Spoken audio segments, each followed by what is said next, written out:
যত বড় কঠিন রোগ হোক না কেন, যদি এই ছোট্ট দোয়াটা 7 বার পাঠ করতে পারেন, আল্লাহ পাক অবশ্যই তাকে পরিপূর্ণ সুস্থ করবে।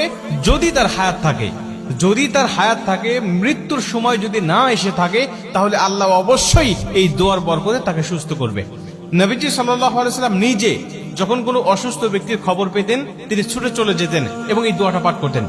তিরমিজি শরীফের বর্ণনায় আসছে, আব্দুল্লাহ ইবনে আব্বাস রাদিয়াল্লাহু তাআলা আনহু হাদিসটা বর্ণনা করেছেন। তিনি বলেন যে রাসূল সাল্লাল্লাহু আলাইহি ওয়াসাল্লাম এক অসুস্থ ব্যক্তির কাছে গেলেন এবং গিয়ে তার শিয়রে বসলেন, একেবারে তার পাশে বসলেন এবং মাথায় হাত দিয়ে তিনি ছোট্ট দোয়াটা পাঠ করলেন। এবং নবীজি আমাদেরকে উদ্দেশ্য করে ডাক দেয়া বলেন, শোনো, এই দোয়াটা যদি কোনো ব্যক্তির কাছে গিয়ে, যদি কোনো মুমূর্ষু ব্যক্তির কাছে গিয়ে, যদি কোনো অসুস্থ ব্যক্তির কাছে গিয়ে এই দোয়াটা তোমরা পাঠ করতে পারো, আর আল্লাহ যদি ওই সময় তার মৃত্যু না লিখে থাকে, তাহলে অবশ্যই আল্লাহ পাক এই দোয়ার বরকতে তাকে সুস্থ করবে, তাকে শেফায়ে আজেলা কামেলা দান করবে। আম্মাজান আয়েশা রাদিয়াল্লাহু তাআলা তিনি বলেন যে নবীজি যখন কোথাও কারো অসুস্থের খবর পেতেন, তিনি আর ঘরে থাকতেন না, ছুটে চলে যেতেন। সে মুসলিম নাকি অন্য ধর্মের লোক, এটা তিনি দেখতেন না। নবীজি সেখানে গিয়ে, তার কাছে গিয়ে নবী সাল্লাল্লাহু আলাইহি ওয়াসাল্লাম তার খোঁজ খবর নিতেন এবং তিনি মুসলিম হলে তার কাছে গিয়ে নবীজি সাল্লাল্লাহু আলাইহি ওয়াসাল্লাম এই দোয়াগুলো পাঠ করতেন এবং আল্লাহ পাক তাকে সুস্থ করে দিতেন। এই দোয়াটা পাঠ করার বরকতে আল্লাহ পাক তাকে সুস্থ করে দিতেন। দোয়াটি হলো ছোট্ট দোয়া, আসআলুল্লাহাল আযীম রব্বাল আরশিল আযীম আইয়াশফিয়াক।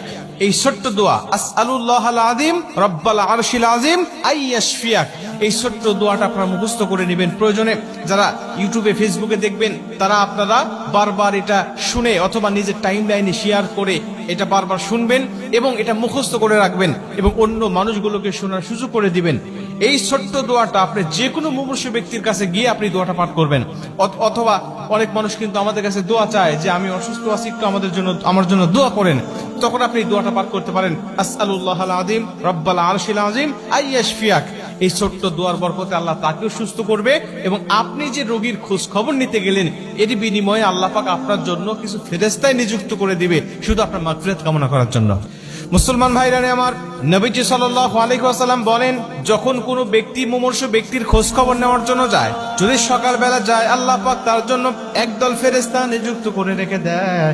ওই ফেরেশতারা সন্ধ্যা পর্যন্ত তার জন্য মাগফিরাত কামনা করতে থাকে এবং ওই ব্যক্তি যদি সন্ধ্যার সময় তাকে দেখতে যায়, কোনো মুমূর্ষু ব্যক্তিকে দেখতে যায়, আল্লাহ পাক আরেকদল ফেরেশতা তার জন্য নিযুক্ত করে দেয়। ফজর অবধি পর্যন্ত আল্লাহ রব্বুল আলামিনের কাছে ওই ফেরেশতারা ওই বান্দার জন্য আল্লাহ রব্বুল আলামিনের কাছে মাগফিরাত কামনা করতে থাকে। আপনি তার খোঁজ খবর নিতে গেলেন, সে অসুস্থ ব্যক্তির এই খোঁজ খবর নিতে যাওয়ার কারণে আল্লাহ আপনার জন্য ফেরেশতা নিযুক্ত করে দিচ্ছে, আপনার জন্য মাগফিরাত